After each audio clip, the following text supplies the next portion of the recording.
आप देख रहे हैं MLT हब विद कामरान। अस्सलाम वालेकुम। आज की वीडियो का टॉपिक है सेप्सिस। सबसे पहले बात करते हैं कि सेप्सिस किसे कहते हैं। सेप्सिस दरअसल में हमारे जिस्म का एक शदीद रिस्पॉन्स होता है, रद्द-ए-अमल होता है इन्फेक्शन के ख़िलाफ़। जब इन्फेक्शन होता है तो हमारे जिस्म का इम्यून सिस्टम इस इन्फेक्शन के ख़िलाफ़ बहुत शदीद अंदाज में रद्द-ए-अमल देता है। इसको सेप्सिस कहा जाता है। सेप्सिस हमेशा माइक्रो ऑर्गेनिजम्स की वजह से होता है, लेकिन ख़ास तौर पर ये बैक्टीरिया की वजह से ज़्यादातर होता है और इसमें माइक्रो ऑर्गेनिज़म खून के अंदर दाखिल हो जाता है और उसके ख़िलाफ़ फिर इम्यून सिस्टम रिस्पॉन्स करता है।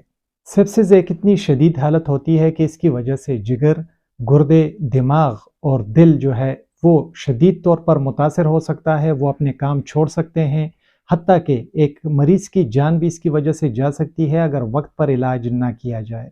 अभी जानते हैं कि जिन मरीज़ों को सेप्सिस हो जाता है तो उनमें अलामात क्या होती हैं। मरीज़ को शदीद खांसी होती है, जब वो पेशाब करता है तो उसे बहुत ज़्यादा दर्द होता है, बहुत हाई ग्रेड टेम्परेचर होता है, फीवर होता है, ब्लड प्रेशर लो हो जाता है, लैक्टेट का लेवल खून में बुलंद हो जाता है, मरीज़ में कन्फ्यूजन बढ़ जाती है, वो बहुत जल्दी जल्दी सांस लेता है और जिस्म से पसीना बहुत ज़्यादा निकलता है। जानते हैं कि सेप्सिस किन माइक्रो ऑर्गेनिजम्स की वजह से हो सकता है। तो ये बैक्टीरिया की वजह से भी हो सकता है, वायरस की वजह से हो सकता है, फंगस की वजह से हो सकता है और पैरासिटिक इन्फेक्शंस की वजह से भी सेप्सिस हो सकता है। अभी जानते हैं तशखीस के मुतल्लिक कि सेप्सिस में क्या तशखीस कर सकते हैं। तो इसमें सबसे पहले CBC टेस्ट करेंगे और जो WBC काउंट होता है CBC टेस्ट में तो वो ज़्यादातर हाई होता है सेप्सिस में। इसके अलावा लो भी हो सकता है लेकिन ज़्यादातर हाई होता है। डिफरेंशियल काउंट में न्यूट्रोफिल की तादाद बढ़ जाएगी। इसके अलावा प्लेटलेट काउंट जो है तो वो सेप्सिस में लो हो जाता है।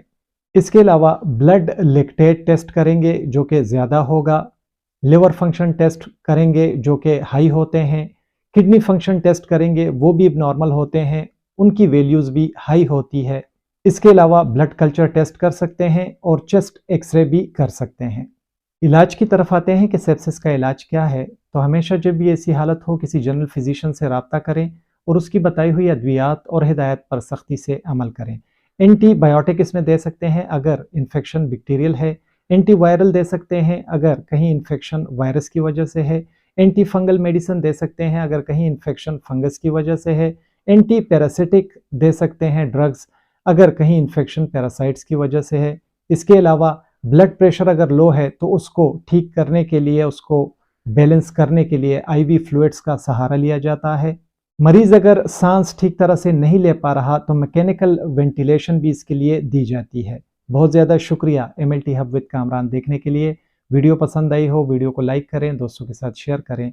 हमारे channel MLT hub with Kamran को सब्सक्राइब करें। अपना ढेर सारा ख्याल रखें। अल्लाह हाफिज़।